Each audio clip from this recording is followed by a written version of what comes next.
perdu. Et j'appuie sur le bouton. Ouais, Top, c'est parti. parfait. Paf, pouf. Et tout le monde arrive. Bonjour tout le monde. J'espère que vous allez bien. Alors, nous avons Alexia qui essaye de venir, Agathe, Anaïs, un double, Annabelle, Chloé, Christophe, un nom de famille qui se promène tout seul, Emeline, Nedra, Samia et Chama. Et je vois qu'on a des fidèles connectés. Merci beaucoup à vous d'être là. Alors, on en a encore qui arrivent. Bienvenue, j'espère que vous avez la pêche.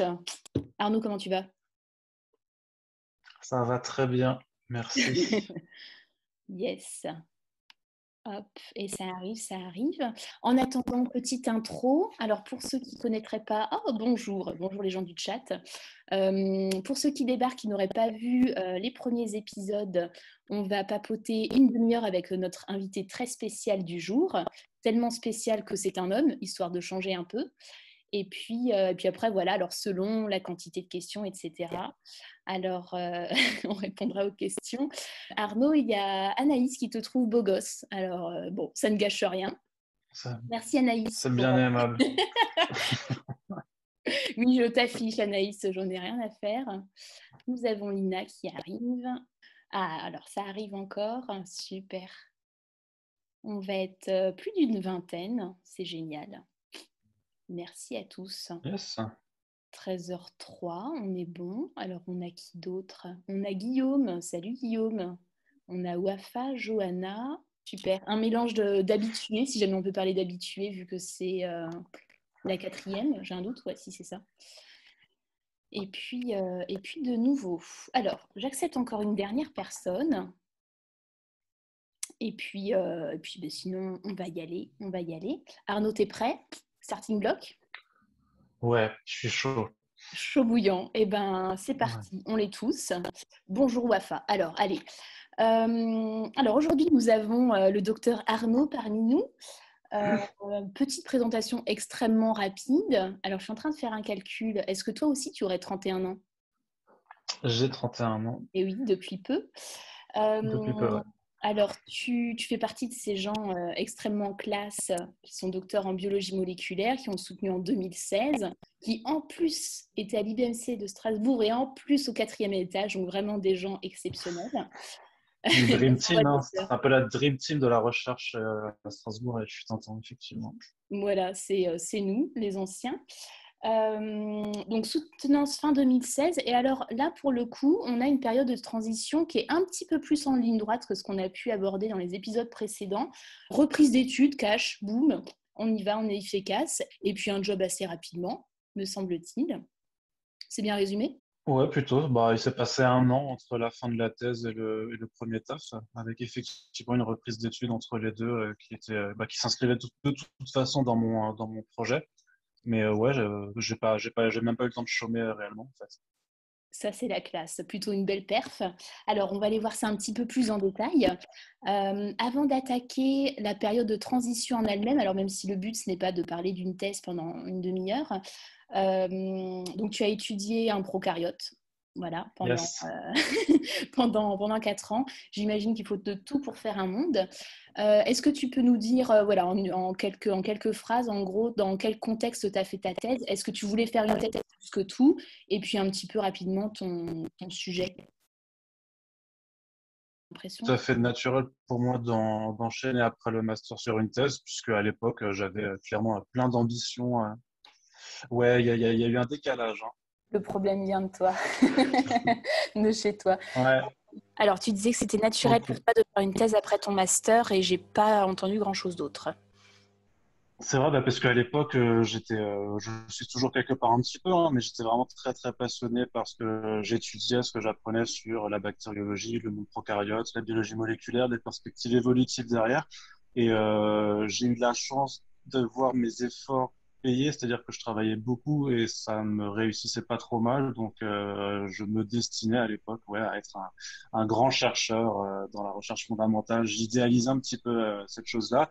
Mais vraiment, c'était vraiment que tout se passait assez bien pour moi du point de vue des études. Donc, il n'y avait pas trop d'hésitation sur le fait qu'après le master, je voulais continuer en faisant une thèse, clairement. Oui, et du coup, j'ai travaillé sur le staphylocoque doré, donc une bactérie qui est responsable à près d'un tiers des infections nosocomiales. Et ce que je voulais trouver, c'était déterminer en fait des réseaux d'interaction au niveau moléculaire entre des molécules qu'on appelle les ARN.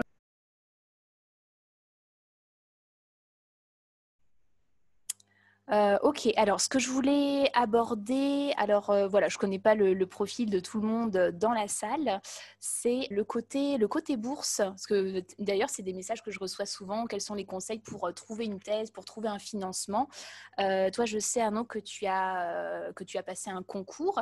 Est-ce que tu peux nous dire un mot là-dessus pour ceux qui connaîtraient pas? Donc, le concours de l'école doctorale, il fallait présenter grosso modo le sujet de thèse sur lequel tu comptais bosser, en tout cas sur lequel tu voulais bosser pendant 3 à 4 ans, avec une grande partie de présentation et une autre partie de questions, tout simplement. Et tu étais interrogé devant, grosso modo, un jury composé de, je sais plus combien, d'une vingtaine de chercheurs dans toutes les disciplines. Et donc, un peu la grande difficulté, en tout cas le challenge de ce concours, c'est surtout en fait de pour réussir à faire comprendre ton sujet à des gens qui sont spécialisés dans un domaine qui n'a absolument rien à voir. Donc, par exemple, moi, je parlais de biologie moléculaire et de bactériologie. Il fallait que je réussisse à faire capter pourquoi mon sujet était intéressant à des gens qui, par exemple, eux, étaient spécialisés dans la physique des fluides ou dans l'étude des animaux. Et donc ça, c'est vraiment la vraie clé du challenge de ce concours.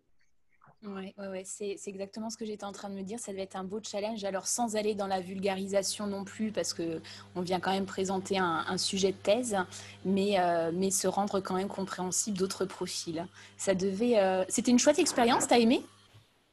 Ou c'était plutôt Ouais, moi, ultra stressant? je sais pas, je crois que de mémoire, je pense que j'étais assez détendu au final en le faisant. C'était énormément de stress et de préparation avant, clairement, mais après, le jour J, chacun vivra ça de sa propre façon. Mais de mon souvenir, j'étais au final assez détendu et content de moi. Et puis, ça s'était très bien passé aussi, quoi. Donc, voilà, Ok. j'avais beaucoup bossé aussi, quoi. Ouais, ça, j'en doute pas. Très bien. Alors, tu as fait, tiens d'ailleurs, donc tu as fait 4 ans de thèse, mais donc tu as eu une bourse de 3 ans dans un premier temps? Et du coup, la quatrième année, elle Ouais, sort d'où? c'était un financement privé que ma directrice de thèse avait réussi à financer. C'était la Fondation pour la recherche médicale. Ouais, la FNR, FRM. FRM, FNR. Ouais, ouais, ouais. Oui, c'est FRM, ça, ouais, je te c'est ça. C'est confirme, eux qui c'est ça de m'avaient. souvenir. Excellent. Ok, alors on arrive au bout de ces 4 ans, alors avec plus ou moins de difficultés et de réussites, un petit peu un mélange des deux, tu dirais? De la frustration, beaucoup, Ah, surtout, plus que des difficultés réelles. ok. Mon expérience a été, il y a eu un mélange de félicité, de vrais moments de plaisir, mais qui sont peut-être pas passés forcément par l'activité de thèse en tant que telle. Pour moi, c'était plus, notamment, l'activité d'enseignement que j'ai pu faire sur les deux premières années. Qui là qui m'avait vraiment plu. Mais les travaux de recherche en tant que tel, moi, ce que j'en ai retenu à l'époque, c'était surtout qu'en fait, ça servait à rien.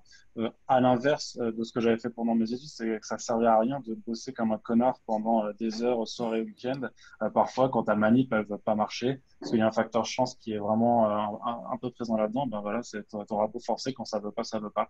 Et c'est un peu frustrant pour moi de ce constat-là, parce que moi, j'avais été habitué à juste que quand tu mets plein d'efforts dans un truc, tu as un retour sur investissement. C'était pas évident. Ouais, ouais, le côté ingrat de la recherche, là, est assez fort, du coup.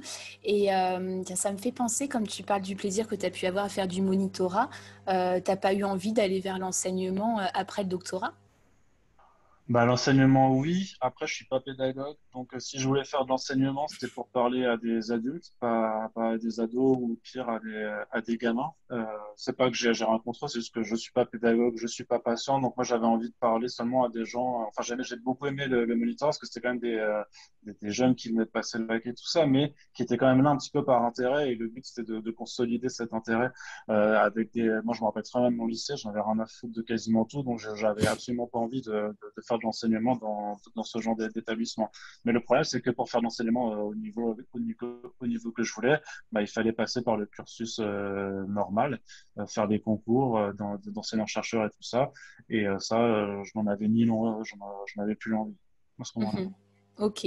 Alors, donc si là on se replace un peu dans le timing, on est dans ta dernière année de thèse, et là tu as déjà compris Ouais, en gros que tu vas pas que tu vas pas rester à la paillasse.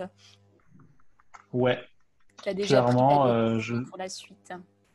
ouais, j'avais commencé à regarder vraiment qu'est-ce qu'il était possible de faire. J'avais pas d'idée de travail forcément tout trouvé. J'avais pas dit je veux aller à ce genre de poste-là, mais par contre, ce qui m'était apparu à la fois pendant ces trois dernières années, c'était qu'au final, bah, j'étais pas aussi bon que je le pensais pour faire la recherche, pour être acteur à partie prenante. Par contre, pour la raconter, ça, j'étais pas trop mauvais. Et de façon plus générale, je suis vraiment, enfin, j'aime vraiment bien parler de choses qui me passionnent. Et j'avais aussi vu de ma propre expérience que bah, les chercheurs qui sont dans les laboratoires, pour beaucoup, sont très bons pour faire de la recherche. Par contre, quand il s'agit d'en parler à des autres, c'est compliqué. Alors que pourtant, tu vois, c'est le truc qu'on te demande de faire, par exemple, au concours de l'école doctorale, c'est de bien savoir raconter ton projet. Et puis, bah, après, pendant 4 ans à l'IBMC, tu vois bien qu'il y a des gens qui étaient doués pour parler de leurs travaux et d'autres, c'était vraiment imbitable. Et alors, ça, c'était déjà de chercheur à chercheur, mais alors de chercheur au grand public, la catastrophe, quoi. Et puis aujourd'hui, on voit bien concrètement qu'est-ce que ça fait quand le grand public n'a pas forcément de contact avec le milieu de la recherche. Donc à la base, le projet, c'était de faire de la réorientation pour soit devenir journaliste scientifique, soit en fait aller travailler dans un milieu qui me permettrait de faire la passerelle entre les laboratoires, les institutions et le grand public. Donc, idéalement, d'être dans le département communication d'un laboratoire ou d'une institution liée à la recherche. Mhm. D'ailleurs, j'ai le souvenir pendant ta thèse avec un ami, vous aviez un blog où vous parliez de recherche, donc il y avait, c'était peut-être aussi aux ZAG, si ça ressurgit d'outre-tombe. C'était aussi peut-être une façon Ouais. de communiquer, comme tu le soulignes, c'est quelque chose que tu aimes faire, et puis tant qu'à faire, à bien le faire. Ouais, ouais, bah l'écriture au final, parce que même sur la thèse en tant que telle, le moment où j'ai pris le plus de plaisir de ma thèse, c'est la rédaction. Ça a vraiment été la rédaction. J'ai pris un pied de ouf, surtout sur l'introduction où j'ai eu carte blanche et la directrice de thèse était flippée que j'avais une angoisse de la page blanche, alors que c'est vraiment, et en plus parce que les derniers mois avaient été compliqués, mais du coup, alors que c'est là où je me suis vraiment le plus éclaté. Mais oui, le fait de tenir un blog avec un pote thésard, que lui il faisait justement une thèse en éthologie, il étudiait les cigognes. Donc on avait deux sujets qui avaient juste rien à voir. Et bah, on racontait avec nos points de vue en fait bah, ce que c'était de faire une thèse et les différents aspects. C'était un petit peu un défouloir. En même temps, ouais, c'était une façon aussi d'essayer de raconter ça avec nos mots. Mais après, ça, c'était vraiment pour le plaisir. Enfin, c'était un passe-temps. C'était pas, il n'y avait pas de projet d'art. C'était juste parce qu'on aimait bien écrire, quoi. Mhm. Oui, mais ça me revenait, et puis du coup, ça fait le lien avec ce que tu as pu faire après, après la thèse. Alors, donc, tu commences à identifier que tu as envie d'aller dans la communication, dans le journalisme. Donc, tu as recherché des formations. Est-ce que tout de suite, tu as trouvé celle qu'il te fallait, ou tu as hésité entre plusieurs? Parce que j'étais encore un peu casanier à l'époque et que je voulais pas quitter Strasbourg. Donc, j'ai vraiment recherché sur Strasbourg même. Et bah, très rapidement, j'ai vu qu'il y avait un master de formation qui me correspondait tout de suite. T'es revenu. Il y a eu un petit blocage chez moi. Tu étais en train de dire que tu avais à cœur de rester à Strasbourg et que tu avais Ouais, trouvé une formation qui te convient à Strasbourg. Comment ouais, elle c'est ça. s'appelle? Ça se présentait comment en termes de cours, de stages? Alors, je crois qu'elle n'existe plus actuellement, puisqu'il y a eu des réductions d'effectifs et tout ça. À l'époque, c'était un master 2 communication scientifique et métier de l'information, un truc comme ça. C'était quelque chose dans ce genre-là. Et donc, en fait, moi, je pouvais le faire en formation continue, opposé à la formation initiale. Et bah, en gros, il fallait présenter un dossier pour pouvoir rentrer directement en M2, puisqu'il était quand même assez certain pour moi aussi que j'allais pas me retaper un an non plus. Je savais pas que ça à foutre. Et, euh, et donc ensuite, bah, j'ai soumis mon dossier avec lettre de motivation. Il fallait décrire tout le cursus que tu avais fait, pourquoi tu voulais rentrer dans ce master-là. Et ensuite, j'avais dû passer un entretien avec les deux co-directeurs du master. Et ensuite, ils m'ont accepté, tout simplement. Donc, il y a eu une période un petit peu rigolote début septembre 2016 où j'alternais parce que du coup, je reprenais les cours, mais j'avais pas encore soutenu. Donc, je devais aller à la fac, réapprendre à suivre des cours et en même temps, il y avait des journaux, je pouvais pas y assister parce que je devais faire mes répétitions de soutenance. Donc, c'était un peu chaud, mais ça s'est pas trop mal passé. Et donc, au sortir de ce master-là, il y avait un autre stage à faire que j'ai fait donc à la Maison pour la Science en Alsace, ça s'appelait. Je m'occupais justement de la communication, c'est-à-dire que c'est une institution qui met en relation en fait des chercheurs et des enseignants du primaire et du secondaire pour que ces enseignants en fait puissent développer des cours ou des activités qui soient vraiment à jour, on va dire, sur la façon dont la science se fait, pour que ce soit pas juste des cours de science où on récite des manuels, c'est pour vraiment intéresser aussi les gamins à la science telle qu'elle est pratiquée aujourd'hui. Et moi, je m'occupais vraiment de la communication là-dessus, donc sur les réseaux sociaux, je rédigeais des articles, je mettais en forme des contenus pour la partie web du site. Ok, excellent. Et ça t'a plu ce stage-là? Est-ce que tu t'es dit, ma réorientation, je l'ai enfin réussi, entre guillemets, mais en gros, c'était un choix qui t'a convenu? Ouais, j'aimais bien. J'aimais bien parce que ça m'a sorti un petit peu de ma zone de confort. Je faisais des choses que j'aimais de toute façon, que je faisais déjà à côté. Rédiger les réseaux sociaux, c'était déjà des choses que je pratiquais à côté. Ça m'a permis de faire pas mal de rencontres aussi avec des enseignants, voir un peu juste comment ça fonctionnait, de découvrir un peu d'autres versants. Puis j'avais rencontré un chercheur que j'avais beaucoup lu et étudié pendant mon cursus qui s'appelle Guillaume Lecointre. Et donc ça, c'était un peu rencontrer son idole scientifique, c'était quand même très très très cool. Surtout que le mec en plus était ultra détente, donc c'était vraiment non, c'était une bonne expérience. Super. C'est une question qui est revenue à chaque fois donc dans les épisodes de Résilience précédents. Il y en a beaucoup qui sont angoissés, inquiets avec cette histoire de deuil de la recherche. Est-ce que toi, c'est quelque chose que tu as vécu ou tu es tout à fait en paix avec le fait de ne plus te promener en blouse avec un portoir de tube Eppendorf? Franchement, je m'en bats les steaks. Et, en fait, je l'ai eu, hein, par contre, je l'ai eu. Faut se remettre dans le contexte que, clairement, quand on était en M2 et qu'on a tous eu cette présentation sur le doctorat, on nous a quand même tous dit explicitement, les gars, sur l'ensemble de la population de cet amphithéâtre, il y en a un sur quatre qui finira dans la recherche et c'est-à-dire qu'il y en a trois sur quatre qui vont aller faire autre chose. Donc, c'est juste que oui, à l'époque, je me disais que je faisais partie du 25% qui continuerait là-dedans. Et alors, oui, j'ai eu parfois quelque part, pas des remords, mais notamment parce que j'ai toujours un peu galéré financièrement. Donc, c'est vrai que tu dis que parfois, avec le niveau d'études, tu pourrais aller dans le privé, te faire masse de thunes et tout ça. Ou que parfois, on me dit, mais du coup, tout ce que tu as appris, ça t'a servi à rien. Ce à quoi je réponds que non, en fait. C'est vrai que les connaissances que j'ai ne me servent plus actuellement, sauf à comprendre du coup ce qui se passe dans l'actualité et de voir quand des mecs essaient de filouter un peu les méthodes de publication. Mais si les connaissances, j'en ai plus besoin, toutes les compétences par contre que j'ai acquises, elles m'ont servi de ouf. Pour la recherche d'informations, pour les qualités rédactionnelles, pour la communication aux autres personnes, pour l'animation de conférences. Il y a plein de choses que j'ai appris à faire pendant ma thèse, que je réutilise maintenant au quotidien. Donc, il faut vraiment faire le distinguo juste entre le savoir et le savoir-faire. Ouais, ouais, ouais. C'est génial ce que tu dis. C'est justement une des questions que je voulais te poser. Et c'est voilà, c'est une question qui revient aussi des compétences qu'on réutilise. Du coup, je ne te repose pas les questions. Je pense que tu viens juste bien de le souligner. Et donc ça, c'est quelque chose. Voilà, avec Assia, on veut vraiment que vous preniez conscience. Voilà, que vous soyez docteur au chômage ou pas, doctorant, master ou autre profil venu là parce qu'il y avait de la lumière. Voilà, les compétences sont ultra transversales. Et même si on est maintenant dans un contexte qui n'a même plus rien à voir avec la recherche. Ok, donc tu fais tes quelques mois de cours, tu fais ce stage à la Maison pour la Science. À l'issue de ce stage, qu'est-ce qui se passe? Est-ce que tu as envie de rester? Est-ce que tu as la possibilité? Ou est-ce que tu changes? Enfin, que s'est-il passé?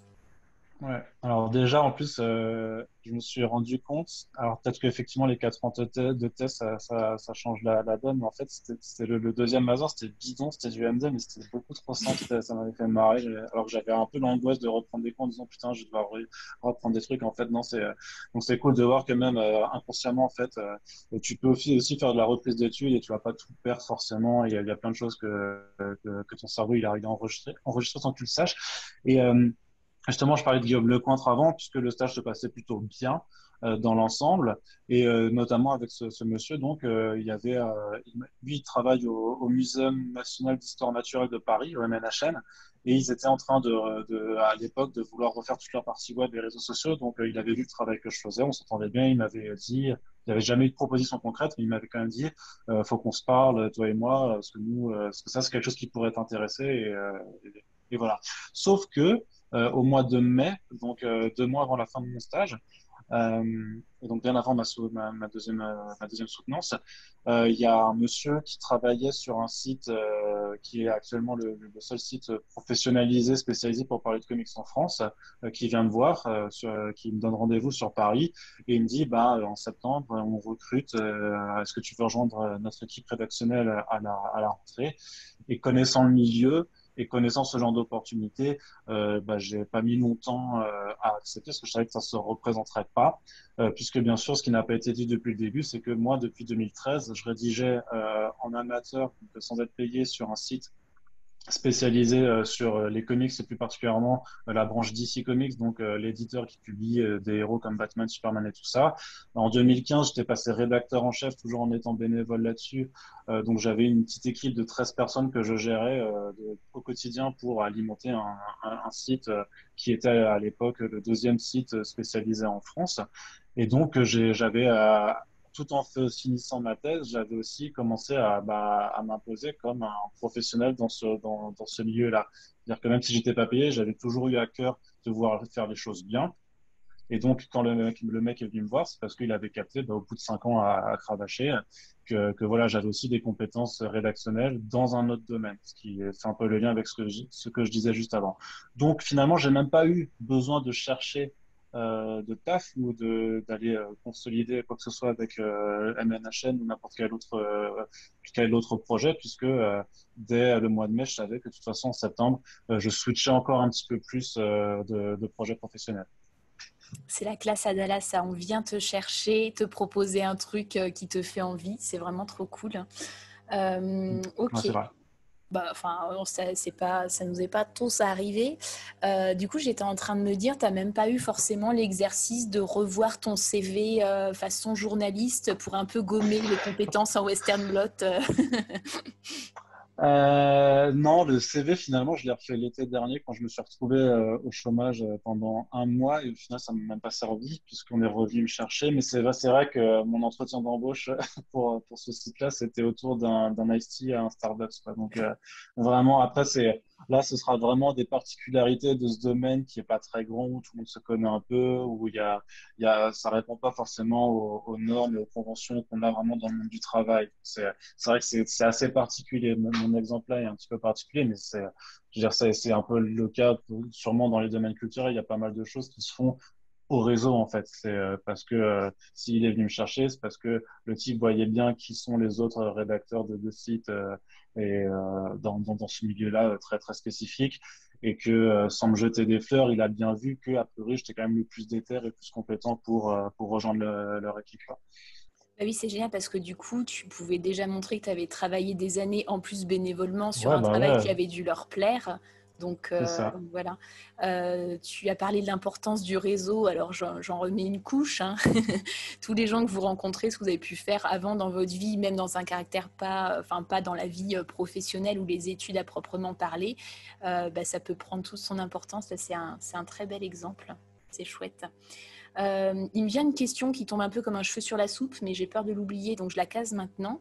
En ce qui me concerne, je crois que mes parents n'ont toujours pas compris que je ne suis plus dans un laboratoire. Je ne sais pas si du côté de ton entourage, est-ce qu'il y a des gens qui ne comprennent pas qu'est-ce que tu fais dans le domaine des comics, des BD et de Batman, alors que tu es supposé faire de la biologie dans un labo? Non, je pense que là maintenant les gens ont compris mon activité. Et puis, enfin, je leur dis que je suis journaliste et s'ils comprennent pas, bah, je leur sors ma carte de presse. Et puis en général, ils comprennent quand même. C'est vrai qu'ils comprennent pas forcément le sujet. Voilà, mais je crois que souvent ils se posent pas forcément la question de ce que c'est la réalité de ce métier aussi, puisque forcément quand je dis juste je suis journaliste pour un site web et voilà, je rédige des articles sur les comics, ça peut paraître très simple en se disant que le matin je me lève juste et que voilà, je pilote sur mon clavier et que c'est tout, mais il y a pas mal d'autres choses, pas mal d'autres choses derrière. Donc je pense que les gens ont une vague idée de ce que je fais mais qui savent pas forcément dans les détails. C'est vrai que même ma mère, elle a jamais compris au final vraiment ce que je faisais. Elle savait voilà, que je parlais de comics sur un site. Mais après, je lui montrais que j'étais invité à la radio, que je donnais des conférences devant 1000 personnes, machin, et que ça me plaisait. Donc, ça lui suffisait, quoi. Mais Mhm. ouais, même mon frère et ma soeur, je suis pas sûr qu'ils captent tout ce que je fais, mais ils connaissent l'adresse du site. Donc, s'ils veulent savoir vraiment c'est quoi mon travail, ben, il y a des preuves matérielles, en fait, qui existent un peu partout sur le web maintenant. Et sûrement même plus que, que quand on est en thèse où les gens comprennent encore moins ce qu'on fait. Enfin bref. Alors, je raccroche un petit peu les wagons avec ce que tu mentionnais tout à l'heure. Donc, tu nous disais que donc tu trouves facilement un travail après, à l'issue de ce master que tu as fait. Et donc, à un moment, tu tombes au chômage. Donc, ça, c'était l'année dernière. Ouais. Alors, qu'est-ce qui s'est Euh, passé? Bah, il y a une petite crise comme ça là, il y a un petit virus qui fout un peu le bordel en ce moment et bah, qui a un peu fait. J'étais dans une structure, dans une entreprise qui avait des problèmes économiques parce que le milieu dans lequel je bosse, c'est un milieu où il n'y a pas énormément d'argent qui circule et disons que en fait le modèle publicitaire, si tu veux, c'est des revenus. Enfin, le modèle économique, c'est des revenus publicitaires qui viennent pour la plupart d'éditeurs de bande dessinée. Le truc là que vous avez tout derrière moi. Et le truc, c'est que bah, quand les librairies ferment pendant 3 mois et que tout le circuit d'édition est mis à l'arrêt, bah, toutes les campagnes de pub qu'on avait sont annulées. Et à la reprise, elles ne sont pas forcément justement replacées puisque les éditeurs ont aussi perdu plein d'argent. Et dans ce cas-là, bah, ça fait couler une boîte, quoi. Donc c'est ce qui s'est passé grosso modo. C'est qu'il n'y avait plus les moyens de payer plus personne et qu'il a fallu faire un licenciement économique à partir du moment où l'État ne prenait plus en charge de toute façon le chômage partiel et que la structure qui était au-dessus de nous a décidé d'arrêter les frais. Ok, Donc ça a et été là, voilà entre août et septembre, enfin août et octobre où j'ai été officiellement au chômage, sachant que ils avaient été cool puisque dans la tradition de la thèse en fait je prenais quasiment jamais de jours de congés payés. Du coup, avec mon solde de tout compte, j'avais 60 jours de congés payés, sachant que j'étais au chômage, mais de toute façon, j'avais pas le droit de le toucher avant 60 jours ouvrés, vu que c'est comme ça que ça fonctionne, quoi. Donc, actuellement encore, vu que j'ai retrouvé du travail après, j'ai toujours pas été touché du chômage non plus, quoi. Ce qui me va très bien d'ailleurs, quoi, mais c'est juste, c'était une période au final assez courte, hein. Encore une fois, j'ai joué de la place que j'ai dans ce milieu et de bonnes rencontres pour pouvoir rebondir assez rapidement. génial. J'aime bien la mention spéciale prendre des congés, c'est ringard. J'en parlais justement ce matin. J'arrive toujours pas, moi, à poser librement des congés et à me sentir légitime à faire ça. Je ferme la parenthèse. Une fois de plus, tu me voles les mots de la bouche. Tu viens de dire que tu as rebondi. Et ça, nous les Oui. docteurs, on sait bien rebondir. Alors, donc on te licencie parce que le Covid vient faire coucou, mais voilà, les gens te connaissent, il y a quand même de l'activité. Et alors, qu'est-ce que tu as mis en place pour retrouver une activité pro? Bah, j'ai ouvert mon auto-entreprise déjà, dans un premier temps, puisque ce que je disais avant, c'est que je savais que cette opportunité n'allait pas se représenter et c'est le milieu journalistique clairement embauchait pas plus que ça non plus. Donc l'idée c'était de pouvoir continuer de rédiger, mais en tant que rédacteur freelance, grosso modo.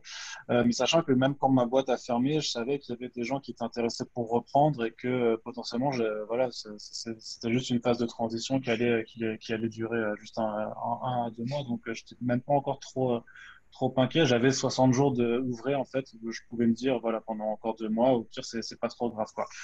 Donc non, j'ai ouvert ça et puis en fait spontanément là de nouveau aussi il y a des gens qui sont venus me voir qui me proposaient des missions, alors des petites missions, pas des trucs non plus qui me permettaient de vivre, mais ça m'a surtout permis de me rendre compte que depuis 2 ans que je faisais ce métier sur ce site-là, en fait il y avait plein d'autres choses qui existaient à côté. Je m'en étais pas forcément rendu compte parce que j'étais dans le guidon tout le temps H24 dans ce boulot. Et le fait de sortir un peu la tête parce que je venais de me faire virer, ça m'a permis en fait juste de saisir d'autres opportunités, donc de rédiger dans de la presse papier, de faire de la traduction de bande dessinée, de faire du consulting pour une adaptation de série animée qui arrive très bientôt sur un grand Il casse distributeur. ta pub. Non, mais en plus, elle est vachement bien, donc regardez-là, c'est très très cool, ça sort la semaine prochaine, donc regardez ce qui sort la semaine prochaine en animation liée aux super-héros, vous comprendrez rapidement. Donc voilà, plein de petits boulots et en même temps, j'ai aussi monté mon propre média podcast. Ça, c'était un truc qui me tenait à cœur pour pouvoir en fait le contrôle sur quelque chose que je crée, puisque la plus grande frustration quand j'étais licencié à l'été dernier, vu que je faisais déjà beaucoup de podcasts, déjà en amateur avant, puis en professionnel sur ce site-là, quand ça s'est arrêté, ça ne m'appartenait plus. Et je me suis dit que je voulais plus jamais en fait bosser sur des trucs qui ne m'appartiennent pas à 100% et qu'il me fallait au moins quelque chose qui me reste. Et donc, le plus facile, clairement, c'est plus facile de monter un média podcast plutôt que d'essayer de construire un site de A à Z et tout ça. Donc, ça, je l'ai fait le jour même, en fait, où même 2 semaines avant, quand on savait que c'était foutu avec un ami avec qui je bosse depuis maintenant 6 ans, je lui disais, t'inquiète pas, c'est fini pour le site machin, mais je m'occupe de tout. On va continuer ce qu'on faisait en podcast, on va le faire en bien, on va se lancer et au moins on aura ça quand même, quoi. C'est la classe. Et maintenant, ça roule bien. Vous êtes sur les rails de Le, ce nouveau pod- podcast. Le podcast fonctionne pas trop mal. Ouais, ouais, on est à 6 mois d'existence. J'ai 130 000 écoutes cumulées, donc il y a quand même des gens qui écoutent les podcasts et qui les écoutent, qui sont assidus parce qu'on produit pas mal d'émissions. C'est surtout un modèle économique qui est basé sur le financement participatif. Et pour un truc qui vient de se lancer, on tourne à entre 1 200 et 1 300 € par mois, donc ça suffit pas pour en vivre. Moi, le projet à la base, c'était de pouvoir en vivre et donc là-dessus, c'est pas encore achevé. Mais par contre, ça, c'est quand même un revenu non négligeable, notamment quand tu vis à Paris. Donc ça, c'est plutôt cool. Et surtout, ça montre qu'on a quand même réussi un petit peu à fédérer une partie de la communauté qu'on avait sur l'idée que les contenus gratuits, en fait, ont un coût et donc, si vous voulez quelque chose de qualitatif sur Internet, généralement, c'est quand même mieux de le payer. Moi, j'ai pas envie d'imposer aux gens de payer quoi que ce soit, puisque notamment dans le milieu de la pop culture, le pop, c'est pour populaire, donc c'est que c'est pour les gens, pour le plus grand nombre. Donc, je déteste l'idée de priver des gens de faire découvrir des trucs fantastiques. Par contre, c'est du travail, c'est du temps. Ça demande énormément d'efforts, donc ça mérite, à mon sens, d'être rémunéré pour un travail. Et ça, je le laisse à l'appréciation des gens, du coup, qui sont sensibilisés à ce message et qui ont les moyens aussi. Parce que j'entends bien que les étudiants en Mhm. A1 n'ont pas les moyens de faire ça. Et pour l'instant, ça se passe. J'aimerais un peu plus, clairement. Et j'y travaillerai au fur et à mesure sur le long terme, parce que c'est un truc qui doit être pérenne. Bon, mais pour l'instant, je veux dire, on a démarré à plus de 1000 balles dès le premier mois, et ça, c'est quand même pas trop mal, je pense. Ouais, j'ai envie de te dire bravo. Donc c'est super chouette là sur la fin de ce que tu viens de nous raconter. Moi, ce que je retiens deux choses. Le côté sortir la tête du guidon, ça aussi on a déjà pu le glisser un petit peu.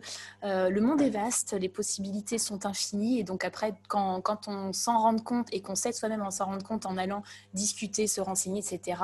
Voilà, il n'y a que des belles choses qui peuvent vous arriver, j'ai envie de dire. Et puis, en tant que grande fan d'entrepreneuriat, le côté je suis licenciée, je monte ma structure et puis tu fais ton propre produit voilà, que tu contrôles à 100%, je trouve ça vraiment super chouette.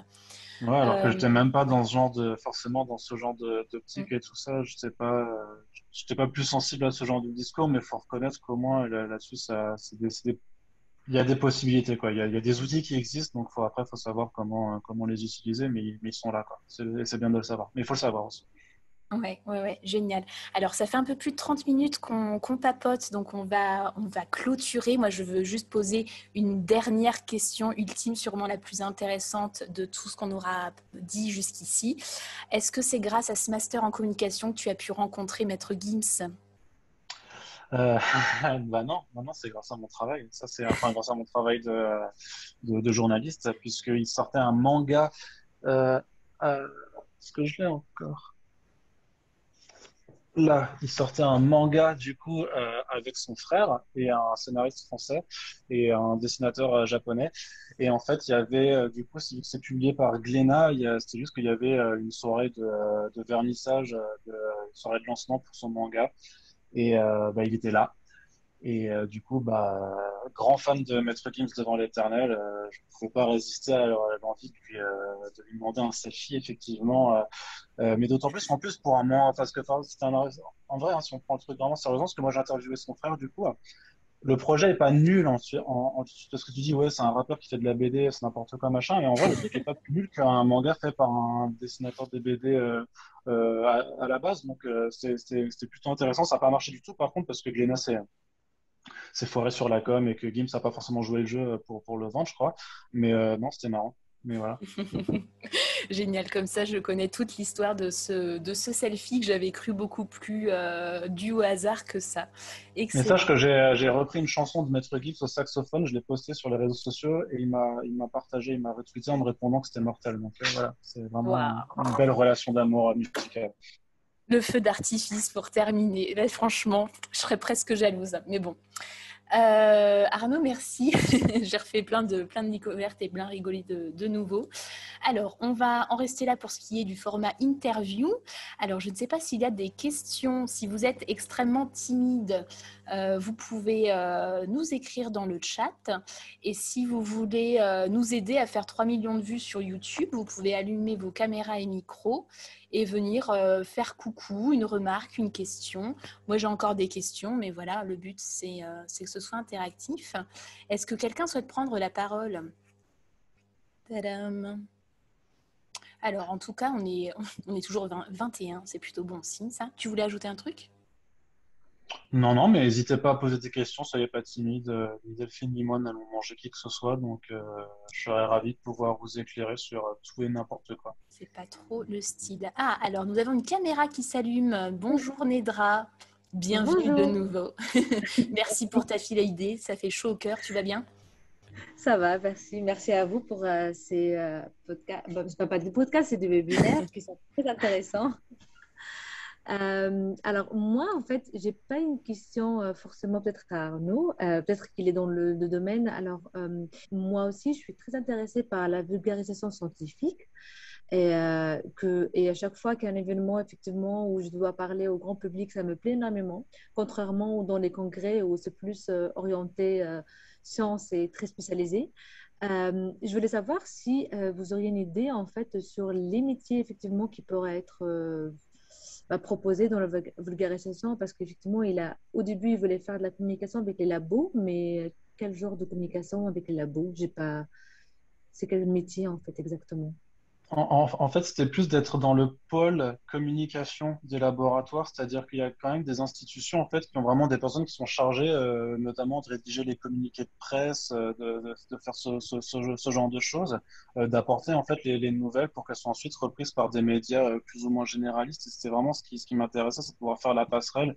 Et donc, alors peut-être qu'il n'y a pas autant de conférences ou de présentations à faire comme ça dans ce genre de métier-là d'être chargé de com, tout simplement chargé de communication pour des organismes. En tout cas, il y avait quand même cet exercice de pouvoir comprendre ce que les équipes de laboratoire font au sein du labo et ensuite d'essayer de l'exprimer avec des mots que n'importe quel journaliste peut comprendre. Mais c'est vrai que j'ai été quand même un peu plus intéressé, je pense, au final, par le journalisme scientifique, et encore plus aujourd'hui, parce qu'il y a quand même un cruel manque, je pense, dans la profession et enfin, dans les journalistiques au départ.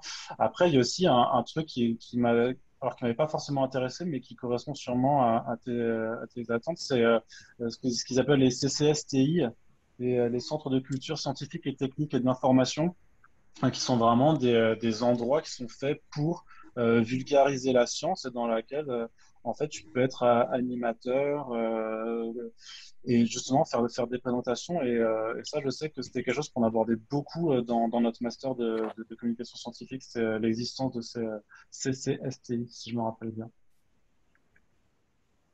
D'accord, merci beaucoup. Merci à toi Nedra, super. Alors, je continue de vérifier dans le chat. Est-ce que tout le monde va bien? Est-ce que quelqu'un a une autre question? Or note, s'il y a un petit temps de latence, moi j'avais envie de t'en poser une, même si je t'en ai déjà posé pas mal. N'hésite pas. J'en profite. Ouais, parce que moi aussi, ça m'intéressait beaucoup la communication scientifique pendant la thèse. Et quand je m'étais renseignée alors sur le net, en allant discuter avec des gens, j'étais allée voir une chargée de communication au CNRS d'ailleurs. Et en fait, j'avais été vachement découragée par le côté, enfin tout ce qui ressortait, c'était que c'était ultra précaire, que ce soit en termes de place pour trouver un job, que ce soit en termes de niveau de salaire. Donc toi, en gros, t'as pas eu spécialement peur de cette précarité. Tu t'es dit, moi, c'est ce que j'ai envie de faire, j'y vais. Je pense que pour être honnête, hein, je pense que je me suis pas assez renseigné sur vraiment les conditions de travail pour assez. Enfin, tu vois, j'avais l'idée de ce travail-là. Clairement, je savais que c'était une option que je me gardais, mais vu que j'ai pas eu le temps en fait d'aller la creuser en détail, ça, voilà, j'ai pas eu le temps d'être effrayé. Mais après, ça m'étonne pas si on t'a dit que ce soit. Enfin, à partir du moment où c'est au CNRS, que ce soit précaire, ça, j'ai envie de dire, c'est tristement pas une surprise. Hein. Et et peut-être que si j'étais allé dans cette voie-là, j'en serais rapidement sorti parce que ça ne m'aurait pas finalement pas plu. Ça je peux pas le dire effectivement. Ouais, bien sûr. Mais je me disais, pour reprendre une année d'études après un doctorat, je pense que c'est jamais forcément une décision qui se fait très très facilement, bon, sauf si on est très convaincu. Et si c'est pour se rallonger un an de plus et se retrouver dans une même galère, mais dans un autre domaine, bon, bref, moi, ça m'a un petit peu découragée. Entre-temps, une question est apparue dans le chat de Johanna, et même une deuxième. Je commence par Johanna. Alors, Johanna demande, est-ce que tu connais le monde de l'édition? J'ai une copine qui voudrait travailler dans les maisons d'édition de manga, mais elle n'a pas trop de contacts. As-tu des conseils? Bah, en général, tous les sites des éditeurs de manga ont un onglet contact sur lequel tu peux leur écrire. J'imagine qu'effectivement, quand tu as un petit peu un pied dans le milieu, c'est plus facile. Donc, c'est vrai que moi, je connais, j'ai pas mal de contacts dans les maisons d'édition de manga avec les attachés de presse surtout. Mais du coup, c'est pas du tout les personnes qui décident forcément pour justement pour rentrer dedans. Après, tu peux laisser mon mail et je peux te donner les deux trois les quelques noms que j'ai quoi. Moi, c'est vrai que je suis en contact avec beaucoup avec les attachés de presse et aussi les relationnels du commercial vu que je m'occupe aussi un petit peu de gérer l'affichage publicitaire du site. C'est vrai que les éditeurs en tant que tels, je les fréquente pas plus que ça. Mais après, eux, c'est sûr que dans le manga, bah, ils bossent beaucoup avec les ayants droit japonais, quoi. C'est ça qui fait partie de leur boulot. Mais cela dit, j'ai un très bon pote qui est en train de lancer sa collection de mangas et qui aura sûrement, qui peut certainement aussi renseigner plus là-dedans. Cherchez de toute façon même sur YouTube un bonhomme qui s'appelle Sullivan Rouault, parce qu'il y a une collection qui s'appelle Mangetsu qui se lance là au mois de mai chez Brajlon. Et il a fait pas mal d'interventions. C'est des petites chaînes comme ça spécialisées dans le manga où il explique un peu le milieu d'édition et tout. Donc c'est quelque chose qui pourrait vous intéresser pour le côté manga. Et pour le côté comics, sur mon podcast en particulier, il y a pas mal d'interviews avec des éditeurs de comics qui vous permettront un peu de comprendre aussi comment ça fonctionne. Et en général, en tout cas pour le comics, c'est des personnes qui sont assez facilement à contacter par les réseaux sociaux et tout ça. Faut parfois, enfin, un petit peu pousser les choses. Les réseaux sociaux, ça peut être très utile, hein, vraiment. Parfois et au-delà de LinkedIn, hein, même, enfin moi j'utilise beaucoup Twitter maintenant, mais il y a beaucoup en fait de rencontres qui sont faites juste comme ça par un message que tu glisses, tu te présentes poliment, tu dis un peu ce que tu veux faire et en général les gens te répondent et s'ils peuvent t'aider, ils t'aident. Génial. Alors, on a une personne qui a dû partir, mais elle te remercie pour ton témoignage super intéressant. Ensuite, nous avons une question de Bosco. Alors, maintenant que tu es à l'extrême de ce que tu as fait durant tes années de recherche, alors je ne suis pas sûre de voir ce que ça veut dire, est-ce que tu n'as pas un sentiment d'avoir perdu ton temps? Ça aussi, c'est un truc qui revient souvent. Fallait-il faire la thèse pour être là où tu es? C'est une très bonne question, hein. Il y a eu des jours où je me le disais, il y a des jours où je me le dis pas. Alors, est-ce qu'il y avait besoin de faire la thèse pour faire ce que j'ai fait? Non. Il n'y avait pas besoin. Après, si j'avais pas fait cette thèse, si j'avais pas développé ces compétences rédactionnelles, d'organisation de projet, de gestion de temps, parce que c'est un travail qui demande énormément de temps et qui demande de savoir se gérer, je suis pas encore toujours à réussir à le faire correctement. Sur l'apprentissage aussi même d'autres langues, mes compétences en anglais. sur la synthèse des informations, la recherche d'informations. Il y a énormément de choses que j'ai développées en faisant cette thèse. Et je pense que si j'avais juste commencé à rédiger comme ça, sans rien faire à côté, je sais pas, on va dire un métier plus manuel ou autre chose, ou n'importe quoi d'autre, hein, de toute façon, j'aurais peut-être pas eu, sans prétention, la qualité dans le travail que je produis, et peut-être que j'aurais pas été repéré, on m'aurait pas recruté. Parce que c'est vrai qu'il y a plein d'autres gens qui rédigent sur Internet, sur des sites plus ou moins spécialisés, mais c'est souvent des gens qui font ça de façon bénévole, sur leur temps libre, et je le fais aussi, je suis passé par là. Et donc, ce que je constate aussi, c'est que, et sans manquer de respect à personne, c'est que c'est pas forcément bien rédigé, il n'y a pas forcément un tri d'informations, donc c'est pas forcément aussi une information de qualité.